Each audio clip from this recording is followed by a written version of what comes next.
Hello dear friends, this is Krishan Sharma, one of your friends in Crime की सच्ची कहानियाँ. Can you see this picture?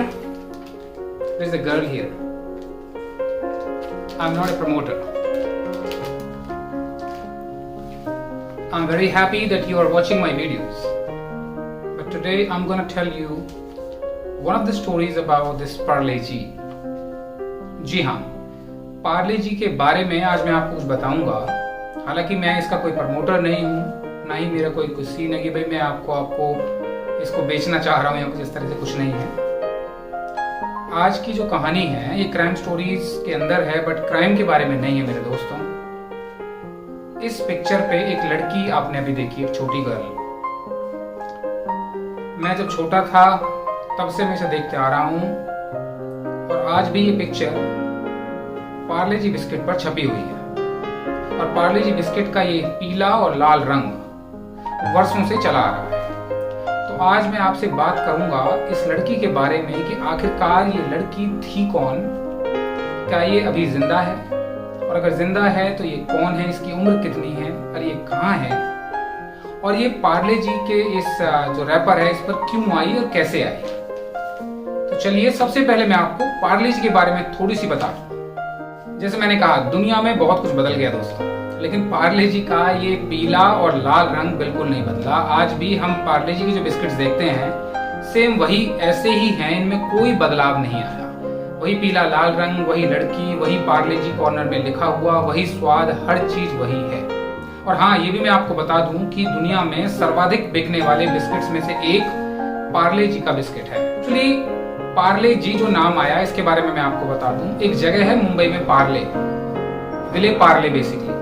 वहां पर एक चौहान परिवार रहता था. 1929 में उन्होंने इस पार्ले जी जो बिस्किट है इसकी नींव डाली थी. और 1938 में जाकर के इन्होंने ये बेचना शुरू किया. एक बेकरी थी उनके पास शुरू में, उसमें केक वगैरह वो बनाया करते थे. और उनका उद्देश्य ये था कि जो ब्रिटिश बिस्किट्स हमारे देश में बिकते थे उस समय, उनको फेल करना और देश में एक स्वदेशी जो बिस्किट था उसको लेकर आना. और जो आप यहाँ जी देख रहे हैं, ये जी यहाँ पर लिखा हुआ है बेसिकली ग्रीन कलर में, शायद नजदीक से आपको दिख पाएगा. इसका मतलब इन्होंने कहा है जी फॉर जीनियस. तो बेसिकली जी फॉर जीनियस अब हम इसे कहते हैं, पर एक्चुअली शुरुआत में इस जी का मतलब ग्लूकोज था. जी हाँ, पार्ले जी जो बिस्किट था उसके अंदर ग्लूकोज का नाम दे करके इसकी बिक्री होनी पहली बार शुरू हुई थी. और दोस्तों आपको याद होगा, और मुझे बिल्कुल याद है, कि पहले जब ये बिस्किट का पैकेट आता था, पहले का मतलब 10-15 साल पहले, तब इसका जो रैपर था वो प्लास्टिक का ना हो करके चिकने चिकने से कागज का होता था. जी हाँ, उसे वैक्स पेपर कहते हैं. पहले इसे वैक्स पेपर में इसको रैप किया जाता था बिस्किट्स को, लेकिन बाद में उस रैप जो वैक्स पेपर था उसको बदल करके प्लास्टिक पेपर ने उसकी जगह ले ली. और आजकल हम पार्ले जी बिस्किट को प्लास्टिक के उन रैपर्स में देखते हैं. कई साइजेस में आता है. जो साइज मैंने आपको दिखाया इसके अंदर कई बिस्किट्स के छोटे छोटे पैकेट हैं. ये बड़ा पैकेट होता है, इसे छोटे भी कई पैकेट मार्केट में अवेलेबल होते हैं. आखिरकार वही सवाल कि इसके ऊपर जो ये बच्ची छपी हुई है ये है कौन. दोस्तों मैं आपको बताऊं कि इस बच्ची के ऊपर कई विवाद उत्पन्न हुए हैं, कई इसके ऊपर कहानियां हैं और आज तक भी विवादास्पद बनी हुई है.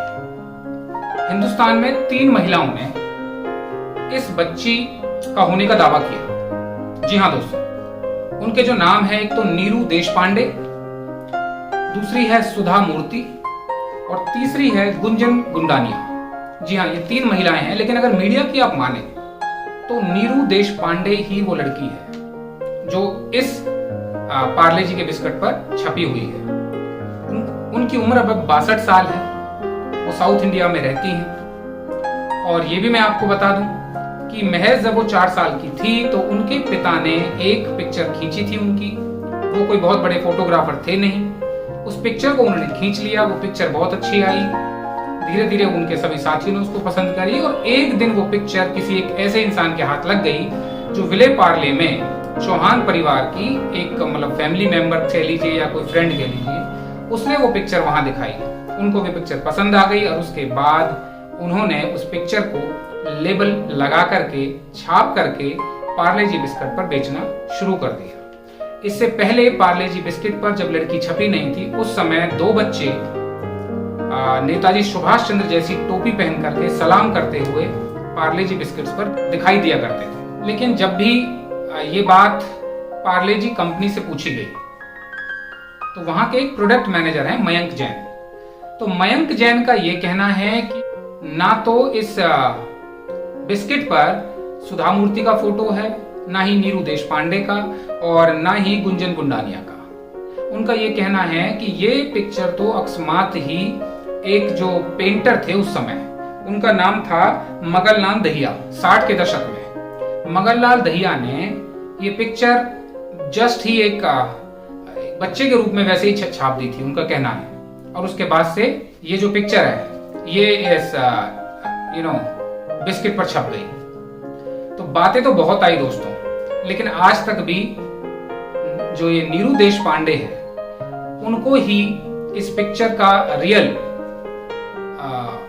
जनक माना जाता है। मैं कहूँ मतलब उन्हीं की ये पिक्चर है, उन्हीं की ये पिक्चर बचपन में खींची गई थी और तब से लेकर अब तक आप देख लीजिए कितने वर्ष हो गए हैं, दुनिया में बहुत कुछ चीजें बदल गई हैं, लेकिन पार्ले जी पर इस लड़की का फोटो आज भी ज्यों का त्यों बना हुआ है और लोग गांव हो, शहर हो या विदेश हो, बड़े चाव से इस बिस्किट को खाते हैं। तो दोस्तों ये थी एक छोटी सी कहानी पार्ले जी बिस्किट पर छपी हुई एक छोटी लड़की की।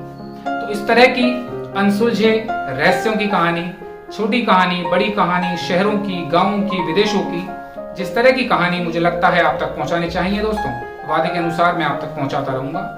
मेरा विश्वास है आपको मेरी कहानियां अच्छी लगती हैं। मेरे चैनल को जरूर सब्सक्राइब करिए, शेयर करिए, कमेंट करिए और हाँ, इसे लाइक जरूर करिए। और हाँ, लिख करके मुझे बताइए कि आपको और किस तरह की कहानियां मुझसे सुनना पसंद है।